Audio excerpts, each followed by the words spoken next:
Ассаламу алейкум, урматтуу Багыстыруу Кыргызстан каналы. Биз мынал Босбектеги шейит мазарына келдик. Азыр бул жерде Куран окутканча тааныштырып кетем. Бул жерде 2002 жылы 17-18 март күнү бул жерде элге каршы ок атылган.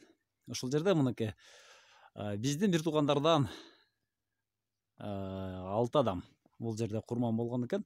Ошолорго атайын арналып коюлган эстелик. Кыргыз элинин эркиндиги үчүн жана тагдыры үчүн бул жерде курман болгон аксылык азаматтарга түбөлүк эстелик коюлган. Ошол кезде биз студент болчубуз.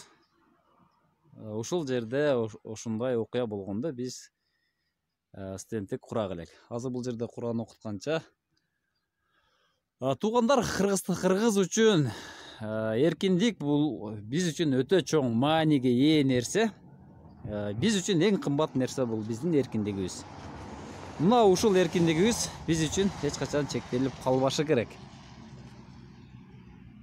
Азыркы бийлик дагы эркиндик деп жана ошондой эле чындык деп келишти. Мына ушундай чындыктан эч качан тайбашы керек.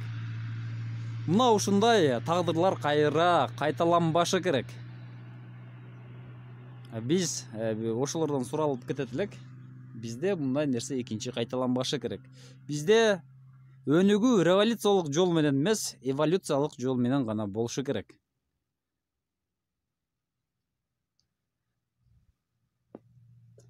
Азыр эстеликтерин жакшы окулбай калыптыр. Бир катар карап коюшса жакшы болмок экен. Мына туугандар. Буйруса Куран окуп алып, биз бул жерден ары жол тартабыз.